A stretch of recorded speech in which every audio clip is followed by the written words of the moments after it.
हरिओम नमस्ते। मैं पवित्रावली रावल आज आपके सामने में एक महत्वपूर्ण बात करने जा रही हूँ। टॉपिक है उपवास। उपवास हमें क्यों करना चाहिए, कैसे करना चाहिए, इसको थोड़ा सा डीपली हम जानेंगे।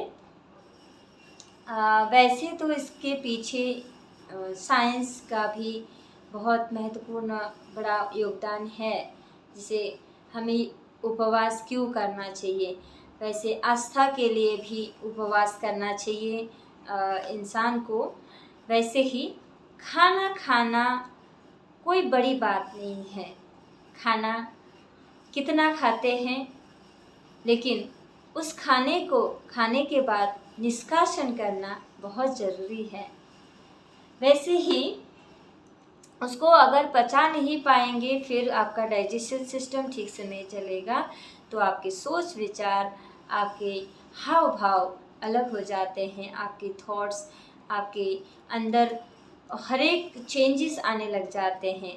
इसीलिए खाना कितना खाना चाहिए, आपके शरीर के अनुसार, प्रकृति के अनुसार कितना खाना चाहिए, उसी अनुसार खाने को खाना चाहिए।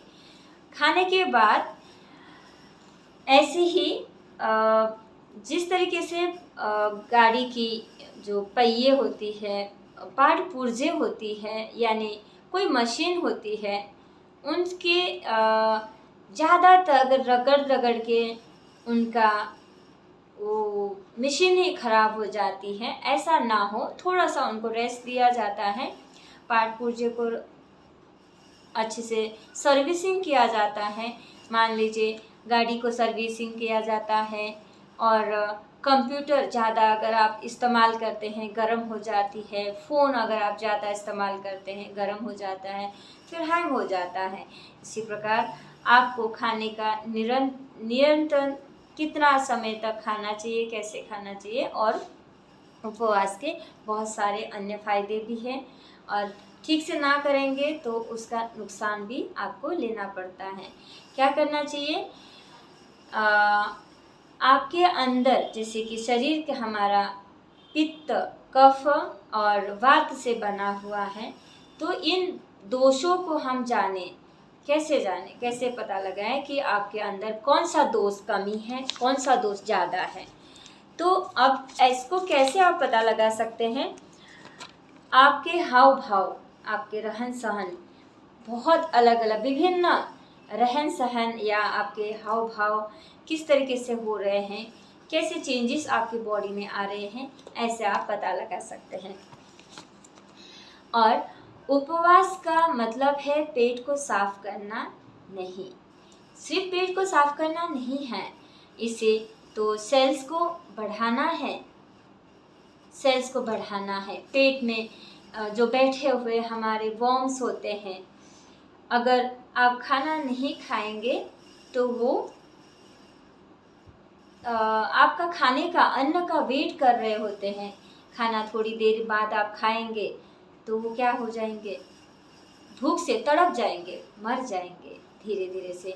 अगर आप 12 घंटे तक खाना नहीं खाएंगे तो ये कीड़े जो पल रहे हैं पेट में, आपका खाने का इंतज़ार करते करते मर जाएंगे।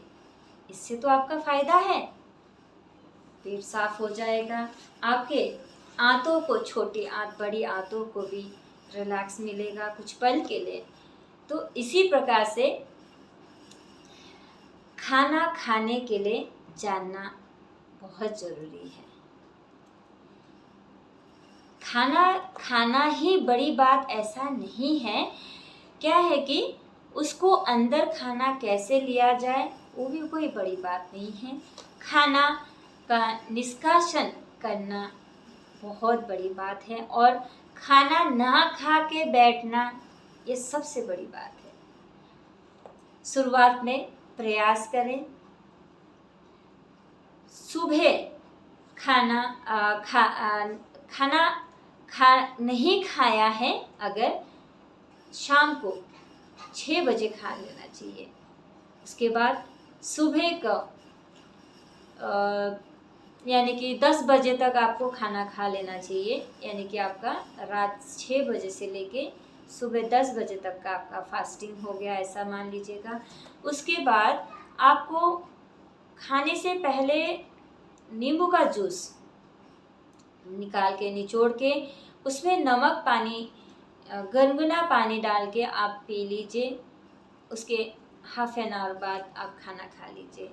ऐसा करेंगे तो फ़ायदा रहेगा। उसके बाद जैसे कि कहते हैं कि खाना ज़्यादा अगर आपने कोई भी बाहर का खाना खाते हैं जो नहीं पच पाया, ऐसे कारण से आपको क्या करना पड़ता है, कोई कुंजल करते हैं, संग प्रसालन करके उसकी सफाई करते हैं। अगर आप ध्यान रखें, अपना खाने का समय सही तरीके से खाएं, तो ऐसा करना कोई बड़ी बात नहीं है। जैसे कि आज के ज़माने में बहुत ट्रेंडिंग हो रहा है, गाड़ी से चलने वाले लोग साइकिल में चलने लग गए हैं और वॉक कर रहे हैं, अपने पेट की चर्बी को घटाने की कोशिश कर रहे हैं।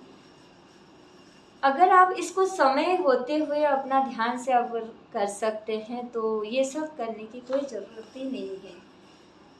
शुरू से ही अपना ध्यान रखें, समय के अनुसार उसे खाएं। ऐसे ही जब आप उपवास कर रहे होते हैं, कोई भी अन्य चीज़ यानी कि टी कॉफ़ी अवॉइड करें। इससे एसिड बढ़ाता है और इसके कारण जो उपवास आपने रखा था उसका उल्टा असर हो जाएगा, उसका लेने के देने पड़ जाते हैं, ऐसे बोलेंगे। दिन भर सूखा हुआ आपका जो आंत है उसे शाम को खाना खाते समय गीला खाना खा लीजिए, डायरेक्टली सूखा खाना नहीं खाएं। और उपवास रखते समय कोई भी डेयरी प्रोडक्ट नहीं खाएं। पहले मैंने बताया जैसे नींबू का जूस को निचोड़ें, अच्छे से गुनगुना पानी करें और नमक पानी डाल के उसे पी लीजिए। उस पश्चात आयुर्वेद में बताया गया है पानी को खाना चाहिए और अन्न को निगलना चाहिए, ऐसे करना चाहिए। तो जो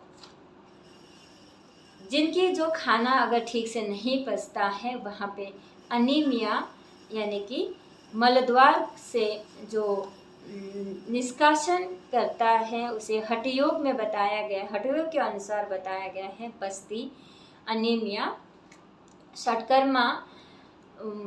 षटकर्मा मुख से पानी डाल के कुंजल करते हैं, या जैसे कि आप कागासन में बैठते हैं, 3-4 गिलास या 5-6 गिलास पानी पी के उसको मुंह से उल्टी करके बाहर फेंकते हैं, या संग प्रसालन करते हैं। उसके बाद पेट के जो एंजाइम्स हैं वो थक जाते हैं। एंजाइम्स को रेस्ट करने देना चाहिए, उससे हमें ही अच्छा होता है। अपने आस्था के लिए भी इसे व्रत रखना चाहिए, उपवास करना चाहिए, और अपने स्वास्थ्य के लिए भी उपवास व्रत रखना चाहिए। वैसे ही आप अपने लिए ही ना हो के भी और कम से कम सोसाइटी के लिए, वर्ल्ड के लिए भी आप उपवास करें तो इसका लाभ सभी के लिए भी होगा। हमारे सोच विचार अच्छे रहते हैं, तो हमारे सोच विचार अच्छे रहेंगे तो हमारा शरीर खुद अच्छा रहेगा। वैसे ही शरीर अच्छा रहेगा तो हम अपनी सोसाइटी को भी अच्छा विचार, नॉलेज, अवेयरनेस दे सकते हैं। नॉलेज इनको सोसाइटी को देने के बाद हम वर्ल्ड को, विश्व को हम शांति दे सकते हैं। इसी प्रकार अगर किसी का खाने का, जैसे कि किसी की इंजरीज हो या ऑपरेशन हुआ है, बालक है, तो उनको उनके हिसाब से व्रत रखना चाहिए, और जिनकी मेडिसिन चल रही हो उन्होंने व्रत ऐसे ध्यान रख के केयर करके रखें, या बच्चों को भी देख के करना चाहिए। बच्चों ने भी कर सकते हैं लेकिन देख के करना चाहिए, कितना खाना चाहिए उसके हिसाब से करें। कफ और कफ, जिनको ज़्यादा कफ होता है उन्होंने अच्छे से उपवास रखें।